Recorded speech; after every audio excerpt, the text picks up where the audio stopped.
Investigating claims that an Indian call centre worker sold the confidential details of 1,000 British banking customers to a newspaper journalist. We're joined now by Donald Casey, a security consultant at Diagonal Security. Very good afternoon to you. How is it possible that a call centre worker can get their hands on this kind of information? Well, that's the big question, is how is it that he had access to all of customer information? Surely they would only have access to the information they need to do their job. The fact that they had accounts, addresses, card numbers, even the security code on the back of the card is the worrying piece. And the article also talks about passwords that they've managed to get their hands on, because banks, when they contact their customers, always warn people to keep that very confidential. Absolutely. I mean, traditionally, if you use internet banking, for example, you're only asked for certain parts of your password. The fact that the whole password has been made available means that even the internet banking technology can be bypassed, because you have the whole password to complete the parts that are requested. And that is another worrying aspect, that the same information is available. Do you think the truth would ever have surfaced had it not been for a national newspaper?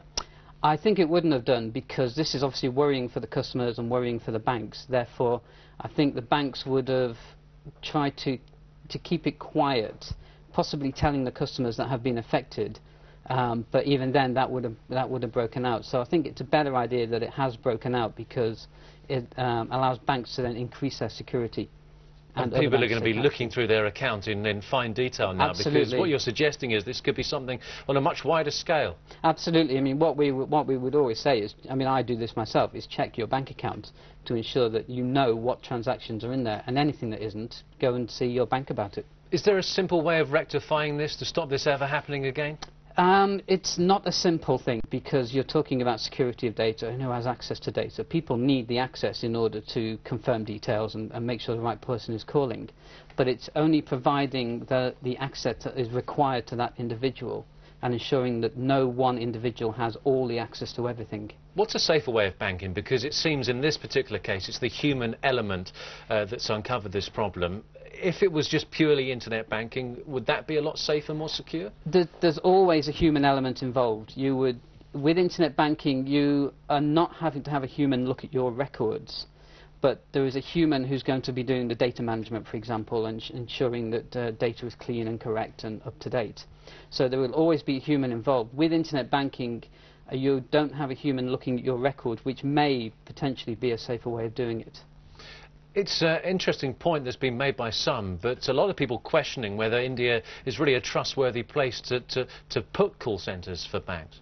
Yeah, absolutely. I mean, I don't think so much that it's not a trustworthy place. I just think that it's an emerging country, and therefore is going to be a good target for people who want to commit crime, so criminals who would be after this information. And the element of interest in this particular story uncovered by The Sun is that the relative small amount of money that's paid for these details, which of course is reflected maybe in the case that those workers in India aren't paid as much as those in Yeah, absolutely. I mean, it was a relatively small amount, but you have to bear in mind he only received 1,000 records, so that was £3,000. If he received 200,000 records, that would then be £600,000. So it's a kind of scale. And when you consider the number of records that there may be, it could be a very profitable business. Just finally, if you were heading up an IT department today for one of those big banks that were concerned that people's details may be being leaked out, what would you do? Would you shut down that system immediately? Well, I would shut it down, make sure that nobody has access. With all the other controls in place, we still have high street branches. People can still go to a branch and perform their transactions. It would be inconvenient for a while, but security is better. Donald Casey, thanks for your time. Thank you. Well, let's get back up to St Andrews now. You can see Prince Charles has just arrived, or just I should say come out of Younger Hall after meeting the Chancellor, Sir Kenneth Dover, I should say, just saying goodbye to him now. Of course, we saw the graduation of Prince William, his son, not that long ago, and he's there too. William Wales was his official name as he picked up his scroll, which I think he's got in his left hand there. A 2-1 in geography he has now secured after 4 years of study. He's now an MA. First started with history of art, then moving over to geography. Let's speak now to our royal reporter, Catherine Whitty. Catherine? So, Catherine, we're just seeing Prince William and his father leaving Younger Hall.